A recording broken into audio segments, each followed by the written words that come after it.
This is Get Real with Deb Waterbury, a show where Dr. Deb gets real as she teaches through books and studies on topics relevant for today.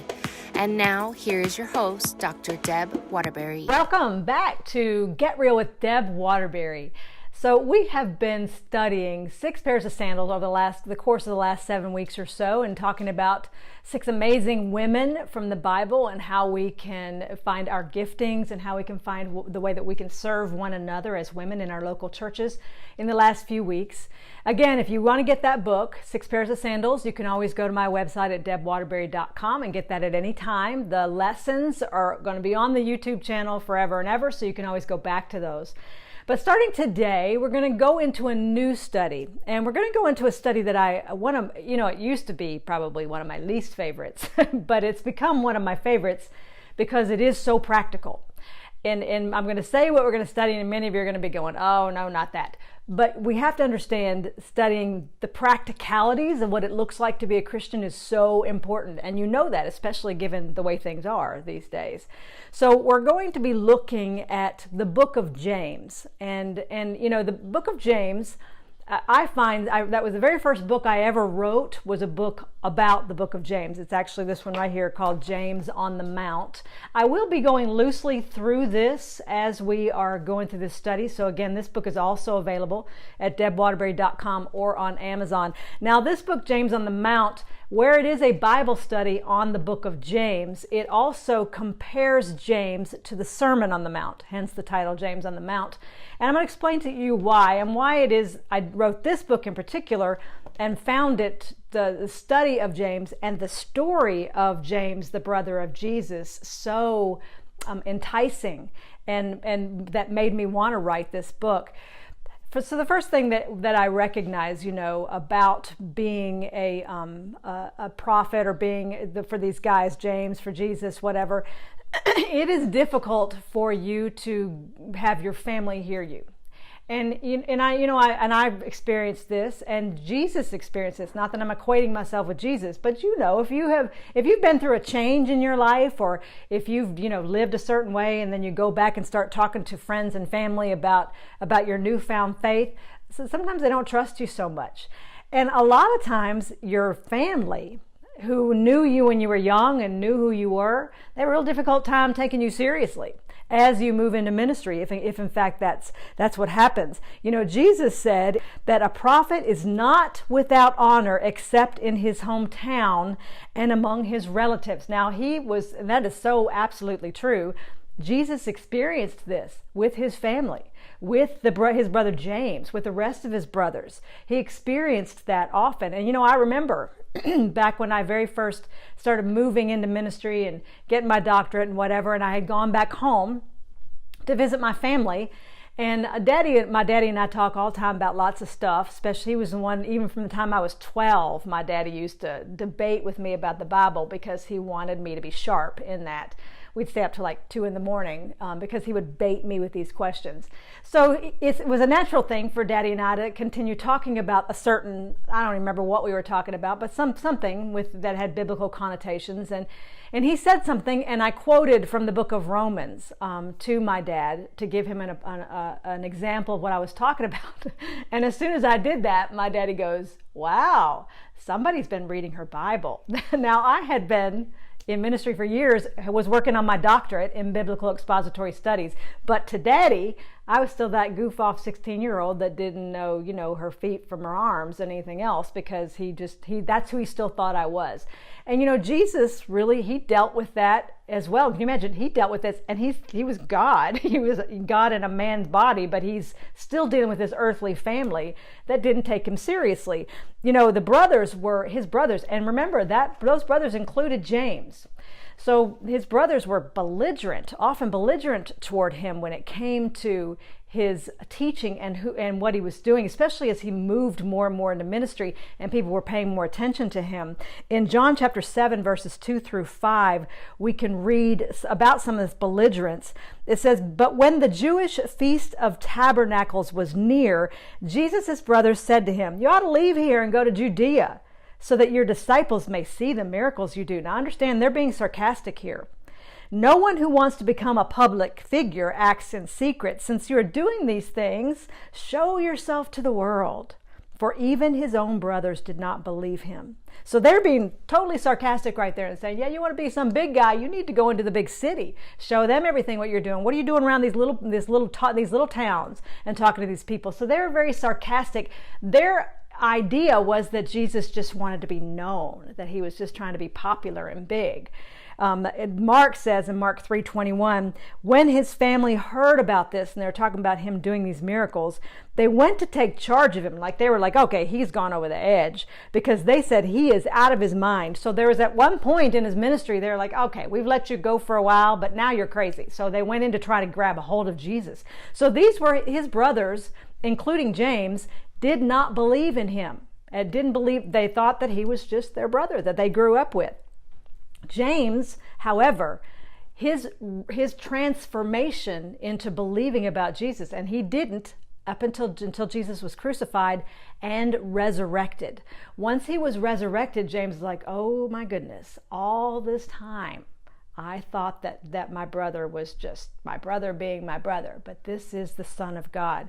And in Acts 1:14, it records that after this, James started singing a different tune. They all joined together constantly in prayer, and this was after Jesus was resurrected, along with the women and Mary, the mother of Jesus, and with his brothers. So isn't that just beautiful? It's a beautiful thing that his brothers, they were the last probably of those people that were around him to believe, but they did eventually believe. And I can imagine the humility of coming to the point of understanding, oh my goodness, this is the Son of God. This is God who has just been taking on the form of my brother all these years. So Paul records James by name even after the resurrection in 1 Corinthians chapter 15 verse 7. Then, and it literally says, then Jesus appeared to James, then to all the apostles, and last of all he appeared to me, being Paul. So Jesus was clear to want to make sure James understood. Now the reason why was because James was going to have such a central position in the church as he got into, more into his ministry. As a matter of fact, James was the head of the Jerusalem council, which means he was, everybody knew him. He was one of the biggest guys. But James was also known as James the Just, because there was like these sayings and all these ideas about James having these calloused knees because he spent so much time on his knees. This man who used to ridicule his brother eventually became such a devout follower. And what I thought was so beautiful was that the one book that James has in the Bible is James. And it literally is just a reiteration of Jesus's words on the Sermon on the Mount. It's just a beautiful picture to me, which is what prompted me to write this book.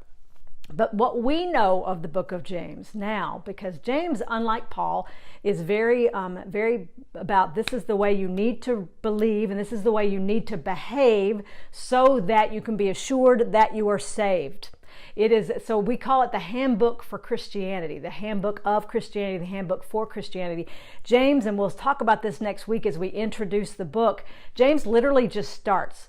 He says, here I am, I'm James, and he doesn't even say who he is. He doesn't say that he's the head of the Jerusalem council. He just says he's a servant of Jesus Christ. So humble, humility. He's writing to all the Christians in the area, Jews and Gentile alike, and then he just goes, here I am, James, I'm a servant, bam, and he goes right into this is how you need to be believing, and this is how you need to be behaving, if in fact you are truly a believer. And so because he's just so, okay, there's this, and there's this, and there's this, it becomes like a handbook for us to be assured that the fruit that we are producing from this said belief is actually fruit of salvation. So what I want to do here is I'm in the next 6 weeks, we're going to talk about James, and I'm going to divide it. And actually, we're probably going to take 12 weeks for this now that I think about it, because each of these sections really requires more than 1 week. So it takes about 12 weeks to get through this. Each section has we're going to talk about like perseverance, and we'll do that in 2 parts. We'll talk about mercy and love in 2 parts, and so on and so forth, with faith and works, taming the tongue, wisdom and submission, humility, and then prayer. And so we're going to take this expositionally from beginning to end. Expositionally means one verse at a time in the order that it was written. We're going to take this expositionally from the first verse to the last verse in these 6 topic areas, using 2 lessons each for those. And I'm excited about this, and I'm excited about sharing what the Lord has revealed to me with you about this book of James, because none of us, and I know this, I hear believers say this to me all the time and ask me about this. We don't want to be the ones who are standing and hearing from Mathew 7:23 when Jesus was talking about the day when he returns and he's going to separate the goats from the sheep. And he says in this passage that there are going to be people that come to him that he's got in the goat section who are saying, but wait a minute, we prophesied in your name. We did all, we believed, we talked about it. We did these things. We said these things. And why are we in the goat section? What are we doing over here? We prophesied. We were your followers.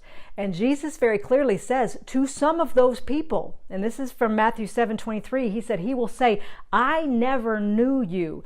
Depart from me, you workers of lawlessness. Now, this is going to be a group of people who truly thought they were going to heaven. And Jesus is going to be like, I don't even know who you are. None of us want to be in that category. Now, I'm going to give you if you're worried about being in that category, then chances are you're not in that category. But it is a common and wise thing for us to question that all the time by looking at our behaviors, by looking at what we actually do. And this is James's concern. He wants us to be assured we're not going to be in the goat section, that we're going to be in the sheep section on that day. And so this is an important book. But it's a book of self-reflection. It's a book of introspection. It's a book where you and I need to look at the way we actually behave in our lives, the fruit that we produce, and see whether or not that fruit is in line with what we say we believe. Because if it is, then we're in the sheep section. If it's not, then we need to do a little bit of more introspection and figure out why. And so this is such an important book. I'm excited to share with you what we have to learn from it. It's also an encouraging book, obviously, and what a wonderful Father we have, that he would have a place in the Bible where we could go and literally see step by step, this is what I need to see to assure that you actually believe what it is you say you believe. That's black and white. People like me, I love that. Just tell me what to do. Tell me what I should be looking for. And that's what God does here through the book of James. So again, you can get James on the Mount. I will be following the sections from this book. And there is a Bible study in this book already that you can follow along with. James on the Mount, again, available at Amazon or at debwaterbury.com. I'm looking forward to the next few weeks, actually the next couple of months with you, talking about this very, very important book. Until then, God bless you. I pray for you all the time, and I pray that you're as excited about this as I am. All right, have a wonderful, wonderful day. God bless you. Thank you for joining me today on this episode of Get Real with Deb Waterbury. I hope you were blessed, and I hope you got some information that's going to help you get through your day. If you want any more information on any of my books or my articles or on any of my future speaking engagements, you can find all that information at debwaterbury.com. God bless you.